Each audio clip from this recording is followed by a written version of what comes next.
Bonjour à toutes et tous. Bon, écoutez, merci beaucoup. J'ai bien entendu depuis ce matin, effectivement, les interventions qui ont précédé. Monsieur Pifteau vous a parlé évidemment des travaux de la commission, dans une certaine partie. Vous avez eu effectivement l'intervention au niveau du défenseur des droits de l'enfant, et puis les cas pratiques. Et je trouve ça tout à fait intéressant de voir que, en fait, quand on parle de situations préoccupantes ou d'informations préoccupantes, les premières interventions de ce matin, c'était plutôt autour des questions de maltraitance, de bientraitance.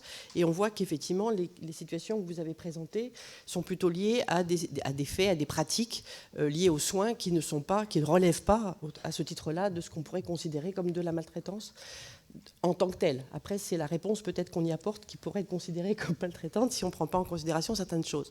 Donc voilà, c'était juste pour situer que quand on parle de situations préoccupantes et de problématiques de signalement, c'est en fait différents aspects que je vais essayer de vous présenter rapidement. Alors, juste pour une petite introduction quand même, c'est que moi je suis donc au ministère des Affaires sociales, en charge donc dans un bureau qui s'appelle Bureau de la protection des personnes, et en charge donc des politiques plutôt de prévention et de lutte contre la maltraitance. Donc j'ai effectivement une dimension plutôt de ce côté-là. Pour autant, donc, on a une politique en France qui est conduite depuis le début des années 2000 sur cette question de la protection des personnes au titre de la prévention et de la lutte contre la maltraitance, mais c'est une politique qui reste, je pense que peu d'entre vous la connaissent réellement, elle reste encore assez peu investie, et en particulier pour les publics en situation de vulnérabilité, parce que quand on parle des publics en situation de vulnérabilité de manière générale et globale, on parle des enfants, on parle des violences faites aux femmes, on parle éventuellement des situations de personnes en situation de handicap qui, au niveau de l'accès à certains droits ou à certains services, mais on n'a pas cette vision effectivement globale sur la question de la protection des personnes vulnérables d'une manière générale. Alors quand même, juste dans un cas du contexte, quelques apports récents au niveau de la réglementation et de la législation. Donc la loi d'adaptation de la société au vieillissement qui date donc de décembre 2015, qui comporte en fait plein de paramètres sur le vieillissement, mais qui comporte quand même un chapitre spécifique qui va renforcer en fait les droits et la protection des personnes. Alors ces droits et cette protection des personnes, ils existent depuis, vous connaissez tous forcément la loi de 2002, janvier 2002, c'est le point de départ de tout ce qui concerne effectivement les droits, devoirs, obligations, etc. du secteur social et médico-social. Pour autant, on voit bien que avec effectivement le recul, les années, on se rend compte qu'il y a un certain nombre de choses. On a parlé beaucoup d'effectivité de ces droits. Il ne suffit pas tellement de dire qu'il y a des droits, il faut voir comment ils se mettent en œuvre ou pas, et pourquoi ils ne se mettent pas en œuvre. Donc, il y a un certain nombre de chapitres qui viennent renforcer un certain nombre de droits. Je ne vais peut-être pas rentrer dans le détail parce qu'on n'aura pas le temps et que ce n'est peut-être pas l'objet là tout de suite, mais c'est pour dire que il y a besoin effectivement parfois de rentrer dans le détail d'un droit pour dire celui-là, il n'est pas suffisamment protégé. Le fait de le proclamer en termes de principe, c'est une chose. Le terme de voir comment il se met en œuvre ou il ne se met pas en œuvre, ça nécessite effectivement des réaménagements. Et puis dans cette loi, un point important qui est l'objet un petit peu de mon intervention ce matin, qui concerne effectivement l'obligation de signalement. Alors pourquoi ? Alors cette loi, qu'est-ce qu'elle dit en fait ? Cet article de la loi, c'est l'article 30 de la loi, qui dit qu'effectivement tout dysfonctionnement ou tout événement qui impacte de manière défavorable la santé, la sécurité ou le bien-être des personnes qui sont accueillies dans les structures sociales et médico-sociales doivent faire l'objet d'une information à l'autorité administrative compétente. L'autorité administrative compétente, c'est qui ? Selon le statut de la structure, c'est le préfet, donc la DDCS, aujourd'hui encore, donc elle n'est pas complètement réorganisée, l'ARS pour les établissements de santé et médico-sociaux, ou le conseil départemental pour certaines structures. Donc vous voyez bien que là, on est sur l'obligation de signalement. Pourquoi ? Je vais y venir dans une diapositive suivante, mais en fait, l'objet, c'est de dire... Il suffit pas l'objet, c'est pas de dire on va signaler tout ce qui se passe partout parce que l'autorité a besoin de savoir. On est effectivement beaucoup plus, on rentre dans ce qui a été dit déjà ce matin et dans ce qui a été témoigné d'ailleurs par vous, madame, dans votre situation, c'est qu'on a besoin effectivement de savoir de quoi on parle et de partir un petit peu de ce qui a déjà été produit pour mieux anticiper et prévenir les risques. Donc ça, c'est le premier point. Donc c'est devenu une obligation pour les établissements du secteur social et médico-social. On va voir après comment ça se met en œuvre. Ensuite, on a donc la loi de modernisation du système de santé de janvier 2016 qui étend en fait au secteur médico-social le signalement des événements indésirables graves associés aux soins. Et là, on rentre dans la dimension spécifique associée aux soins. Sauf que là, on est sur ce qu'on appelle les événements indésirables graves. Je préciserai tout à l'heure ce qu'on entend par là. Je vous ai mis quelquefois les références un petit peu juridiques si vous avez besoin de vous y référer, mais on ne va pas rentrer dans le détail juridique. On ne fait pas un cours de droit aujourd'hui. Et puis, il y a eu également l'ouverture d'un portail des signalements qui a été mis en place par le ministère de la Santé et la CNSA et qui est accessible en fait à tous les professionnels. Alors, on ne va pas le faire parce qu'on n'a pas le temps, mais si on faisait un petit sondage rapide dans la salle, est-ce que certains d'entre vous connaissent l'existence de ce portail et à quoi il sert? Je vois que la réponse est plutôt clairement négative. Donc voilà, ça montre qu'il y a un problème effectivement aussi de connaissance et de communication sur ce qui est fait au niveau des textes. Il ne suffit pas de prendre des textes, encore faut-il qu'ils soient portés à la connaissance de tout le monde. Alors, face à ce constat, en fait, d'une politique à la fois qui reste encore un peu faiblement visible, avec pourtant des évolutions législatives, mais qui sont insuffisamment connues, on a effectivement la volonté, enfin la ministre a la volonté d'engager une nouvelle stratégie nationale sur cette politique de protection des personnes. Donc, je vous balaye très rapidement les 5 axes de cette nouvelle stratégie. Un des objectifs essentiels, et ça a été déjà dit depuis ce matin, c'est de changer le regard sur la vulnérabilité. C'est-à-dire que si on veut prévenir la maltraitance et promouvoir un accompagnement bien traitant, il faut vraiment changer de regard sur qu'est-ce que c'est que la vulnérabilité et qu'est-ce que c'est que la notion d'accompagnement de la vulnérabilité. Donc un certain nombre d'axes, je ne rentre pas trop dans le détail parce que je pense qu'il vaut mieux insister sur certains aspects qui vont suivre. Un deuxième axe, c'est d'accompagner et de soutenir les aidants, qu'ils soient professionnels ou familiaux. On a bien vu, et effectivement le témoignage des outils qui existent par exemple au niveau de l'APF montre bien que si les équipes disposent d'outils, d'informations, de guides, de références pour pouvoir effectivement mieux saisir comment réagir face à certaines situations, c'est une nécessité qui effectivement permet de progresser sur la qualité de l'accompagnement. En fait, un point, je l'ai mis en rouge, pourquoi? Parce que c'est le thème du jour, c'est qu'on s'est rendu compte effectivement qu'il ne suffisait pas de voir qu'il y avait des problèmes ou de savoir qu'il y en avait, mais c'est comment est-ce qu'on peut améliorer en fait, et pourquoi on doit améliorer et renforcer les circuits d'alerte et de signalement. Tout simplement, l'objectif essentiel, c'est de favoriser un repérage et un signalement précoce des situations pour pouvoir mieux les identifier et y apporter des réponses adaptées. Ensuite, donc, les 2 autres axes suivants de la stratégie, mais je ne vais pas rentrer dans le détail, c'est de renforcer et de structurer la gouvernance, parce que là aussi, c'est effectivement pour mieux travailler, on travaille toujours mieux ensemble quand on est coordonné sur un territoire au moins, ou en tout cas qu'on ne travaille pas trop en silo. Et en fait, tout ça, l'objectif aussi, c'est d'améliorer bien sûr la connaissance et la compréhension du phénomène dont on veut parler. Les travaux en cours, donc M. Piveteau vous a parlé ce matin donc, de cette commission pour la promotion de la bientraitance, de la note d'orientation qui a été produite à l'issue donc, de cette première année de travail, et donc de ce rapport qui vous a invité. Vous trouverez en annexe de ma présentation le lien pour y accéder. Donc ce document, en fait, cette note, elle a une approche selon les 3 axes.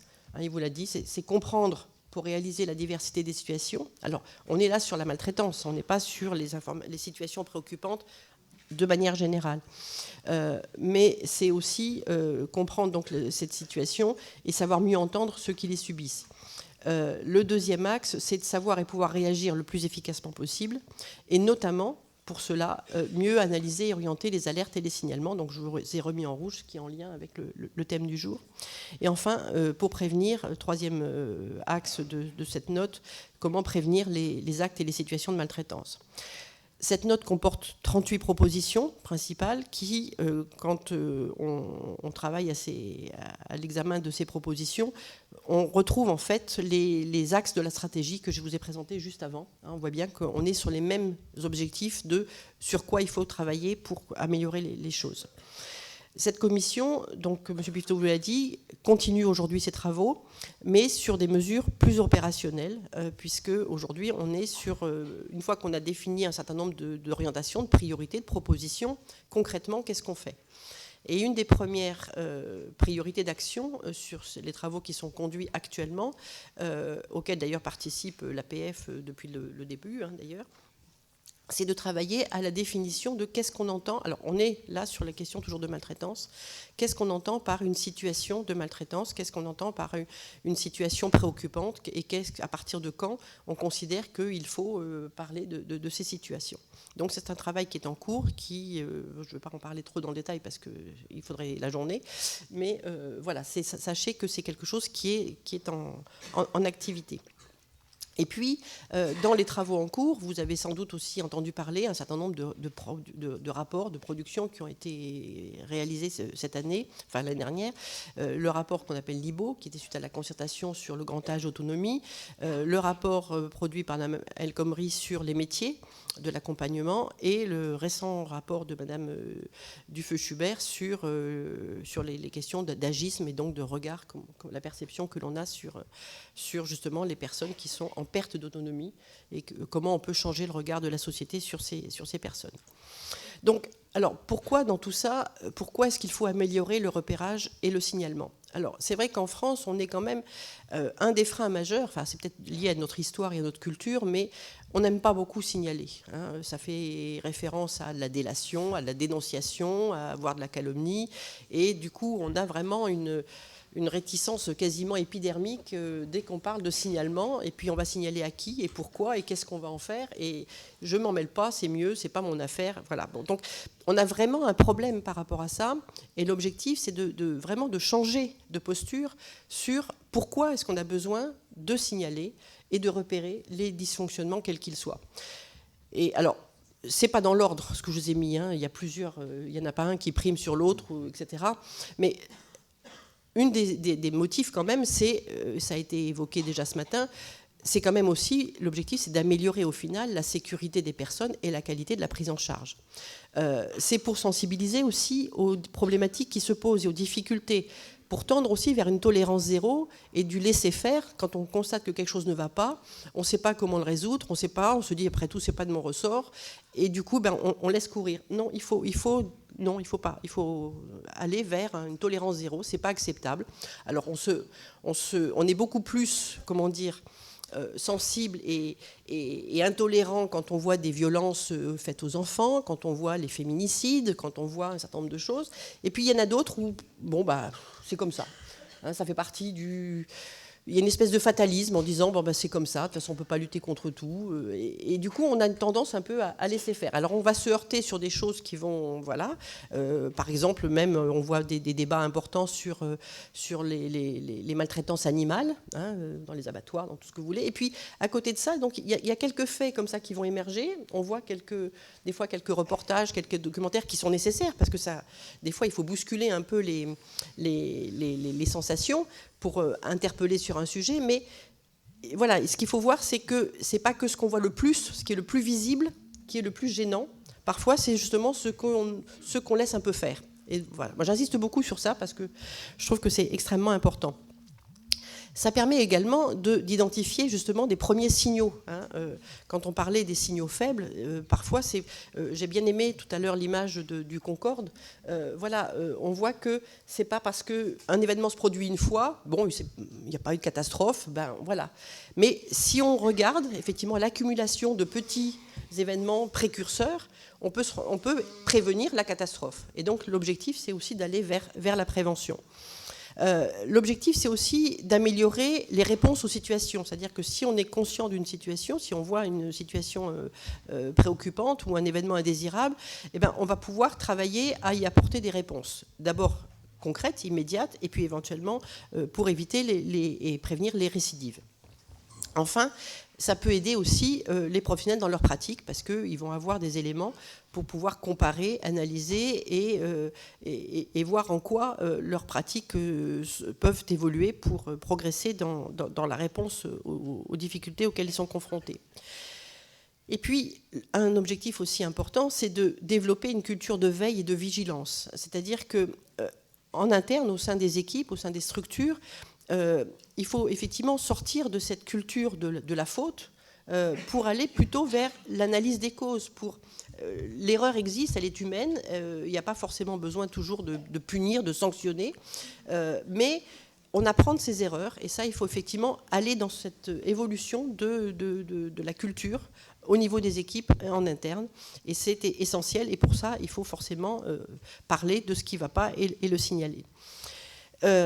Ça permet effectivement de s'inscrire également dans une logique de prévention et de gestion des risques pour justement limiter la survenue de ces événements indésirables. Et enfin, ça permet aussi d'arrêter de stigmatiser systématiquement le secteur et les professionnels de l'accompagnement des personnes en situation de vulnérabilité, parce que c'est comme je le disais, les reportages ou les témoignages choquent un peu, sont nécessaires parce qu'ils font prendre conscience de manière brutale. Mais ils ont aussi l'inconvénient de systématiser, c'est-à-dire que tout n'est pas ce qui est donné. On montre le plus moche, et c'est normal, et c'est bien de le montrer. Mais en même temps, il faut faire attention à ce que ça ne vienne pas stigmatiser et du coup décourager les personnes qui exercent dans ces structures en disant de toute façon, quoi qu'on fasse, on est mal vu, mal considéré. Et donc ça permet effectivement de revaloriser et de redonner du sens en disant on prend nous-mêmes en charge les difficultés, on en est conscient et on voit comment on peut les prévenir.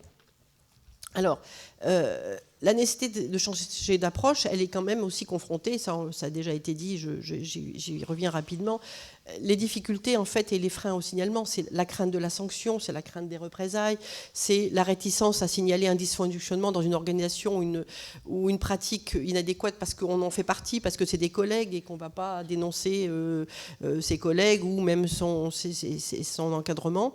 C'est la peur aussi et le regard du jugement des collègues, mais aussi peut-être des autres, donc des autres structures. Hein. On ne va pas dire tiens, moi dans mon établissement ça ne va pas, alors que dans l'autre qui ne dit rien, on croit que tout va bien, mais ce n'est pas celui qui dit le moins qui fait le mieux.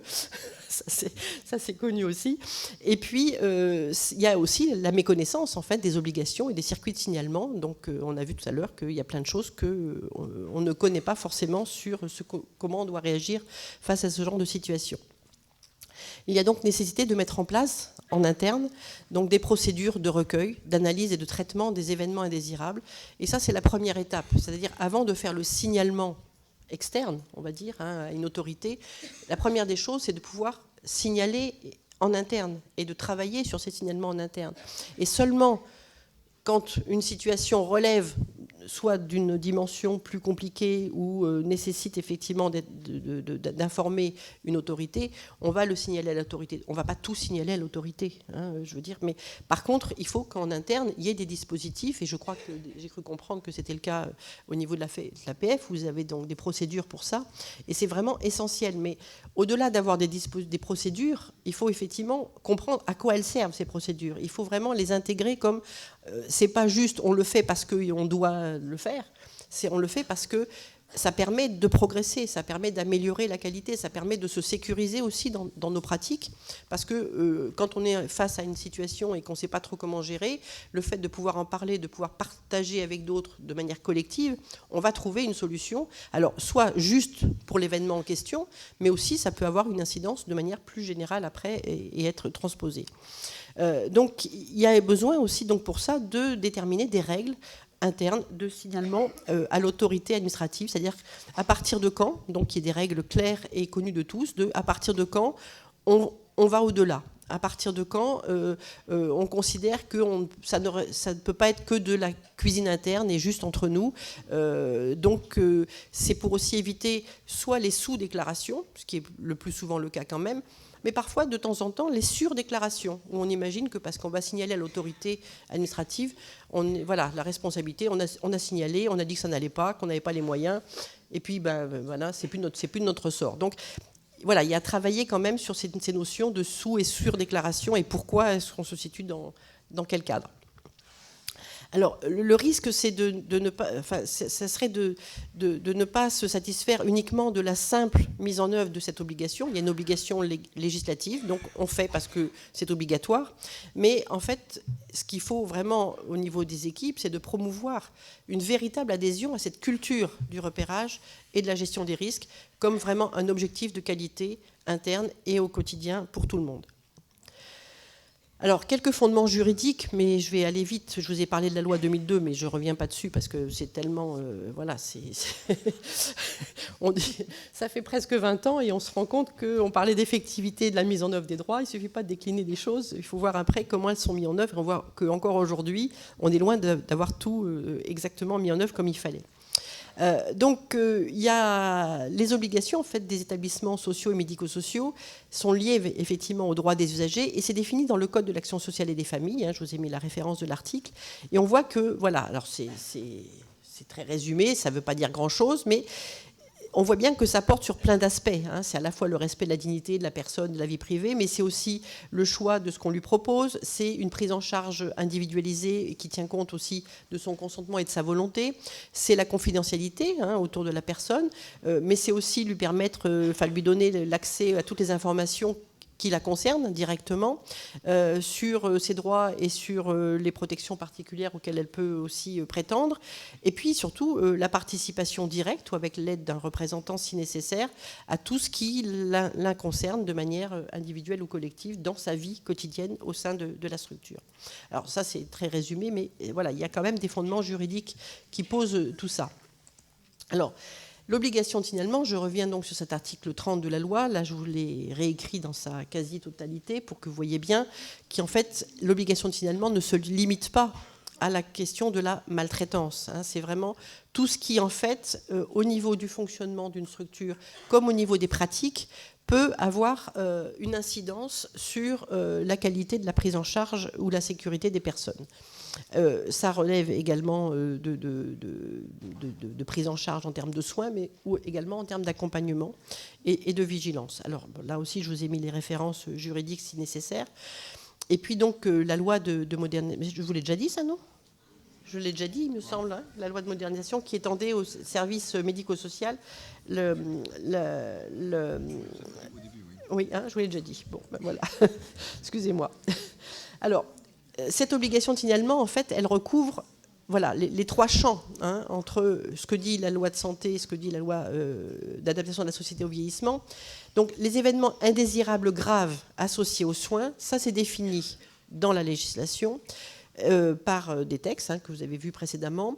C'est un événement qui, au regard de l'état de santé et de la pathologie d'une personne, a une conséquence grave, et là le terme pour une fois la gravité, ce qui est rarement le cas, est défini, c'est-à-dire que c'est grave si la personne décède, a un pronostic vital en jeu du fait de ces événements indésirables graves associés aux soins, ou a une survenue d'un déficit fonctionnel permanent. Donc c'est vraiment très limité.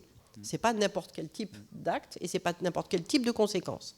Donc l'information, l'événement indésirable grave associé aux soins, c'est vraiment ce périmètre-là. Vous avez les autres événements indésirables associés aux soins qui ne sont pas caractérisés de graves, ça ne veut pas dire qu'ils ne le sont pas, mais ils ne sont pas graves au sens de la définition précédente. Et ça concerne en fait tout incident qui est préjudiciable à un patient hospitalisé. Alors là, je précise qu'effectivement, aujourd'hui, les textes limitent cette définition au secteur sanitaire. Puisque aujourd'hui les textes n'ont pas évolué pour l'étendre au secteur médico-social, contrairement aux EIGS où les textes étendent cette déclaration aux établissements médico-sociaux. D'accord ?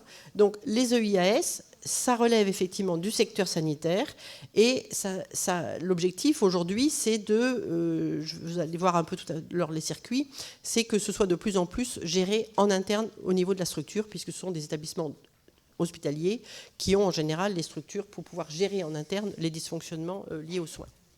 Et puis, nous avons cet article 30 qui est beaucoup plus large et global et qui inclut, dans la définition de ce qui relève de cet article, ça inclut les EIGS, ça inclut les EIAS, mais pas que. C'est-à-dire que ça inclut également tout ce qui va impacter l'organisation et le fonctionnement de la structure, tout ce qui va avoir des répercussions importantes sur la prise en charge des personnes en matière de santé, de sécurité ou de bien-être. Et ça inclut également tous les événements, les faits ou les pratiques qui portent atteinte directement à soit une seule personne, soit à plusieurs personnes qui sont prises en charge par la structure.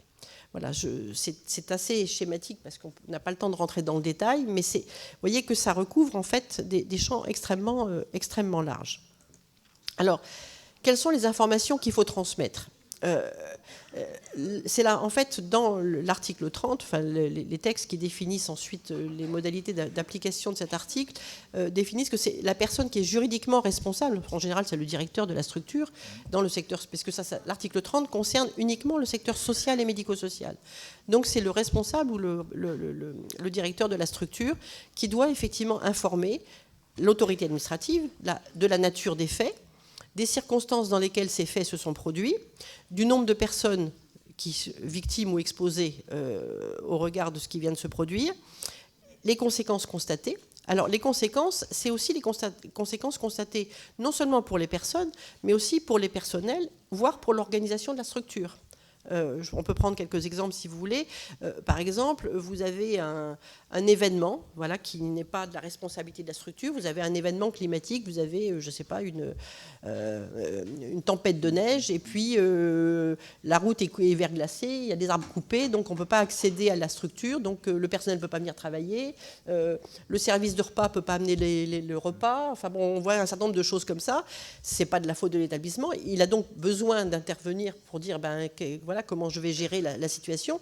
Les conséquences, elles sont pour les personnes elles-mêmes, parce que comment est-ce qu'on va assurer leur sécurité, leurs soins, leurs repas, mais elles sont aussi conséquentes pour les personnels. Comment est-ce qu'ils vont pouvoir, est-ce qu'on va pouvoir faire appel à d'autres personnes, et puis pour l'organisation de la structure qui va devoir effectivement trouver des modalités pour aller chercher de l'aide, soit parce qu'on va appeler les hélicoptères qui vont amener je ne sais pas quoi, ou parce que l'ARS va pouvoir dépêcher des gens. Enfin bon, on voit que voilà, un événement peut avoir des conséquences sur tout le monde sans que ce soit, entre guillemets, une faute. Vous voyez bien que, voilà.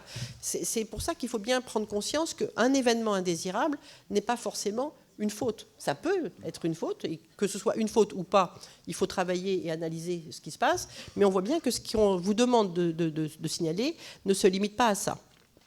On demande également, dans les informations à transmettre, quelles sont les mesures immédiates qui ont été prises par les structures, ou éventuellement, quelles sont les aides qu'il a mobilisées. Est-ce qu'il a mobilisé services de police, de gendarmerie, de je ne sais pas quoi. Enfin bon, on voit que ça peut être nécessaire de solliciter des aides extérieures. Et puis, les dispositions qui sont prises ou envisagées, qui concernent donc là où les personnes prises en charge, mais aussi donc les personnels ou l'organisation du travail et la structure.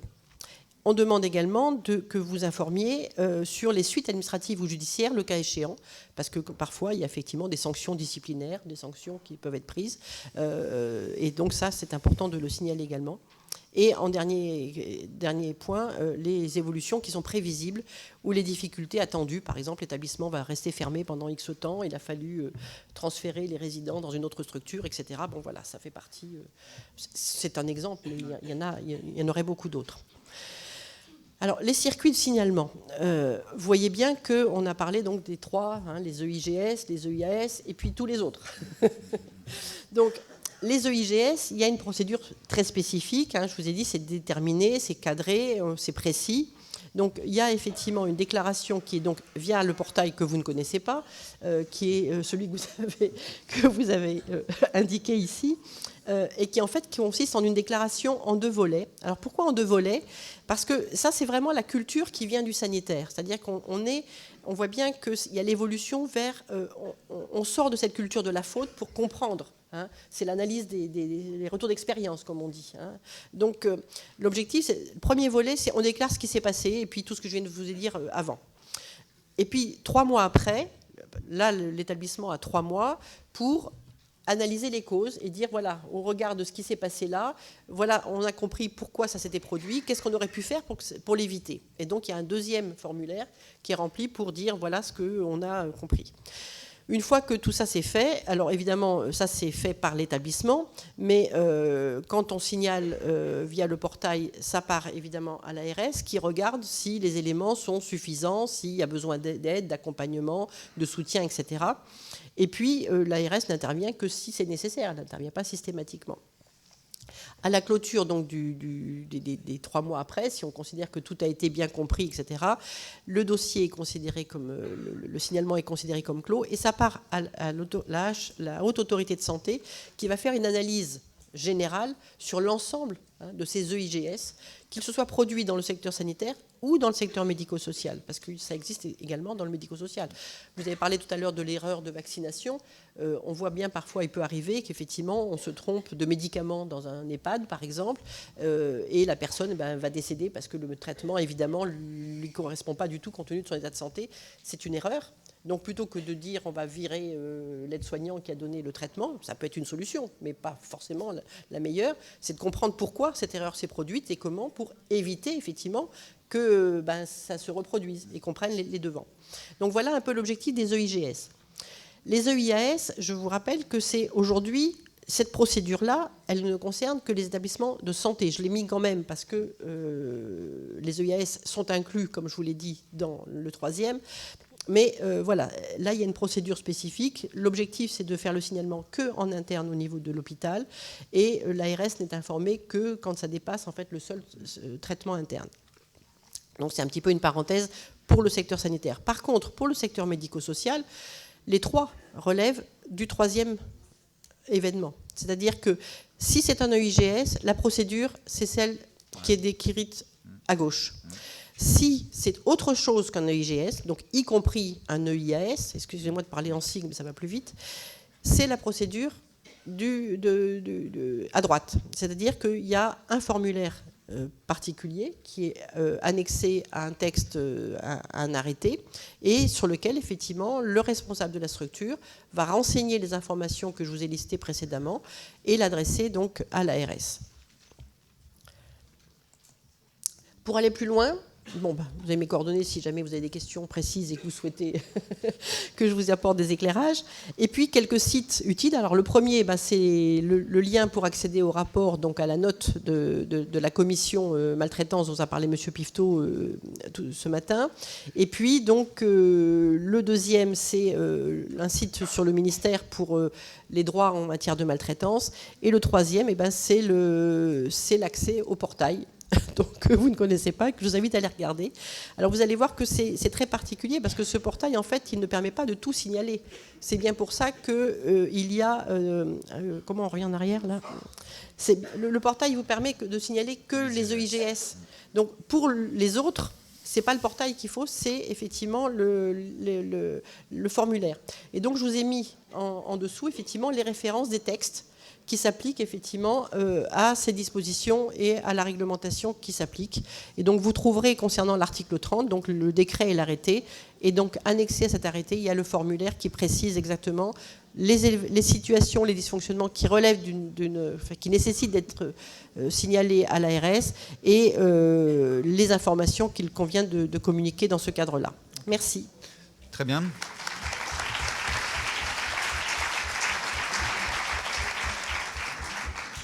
Parfait. Bon, merci. Voilà, comme ça, c'est très clair. Là, on a le cadre. Non, mais sérieusement, c'est clair. J'ai tenu, ça va. C'est très clair.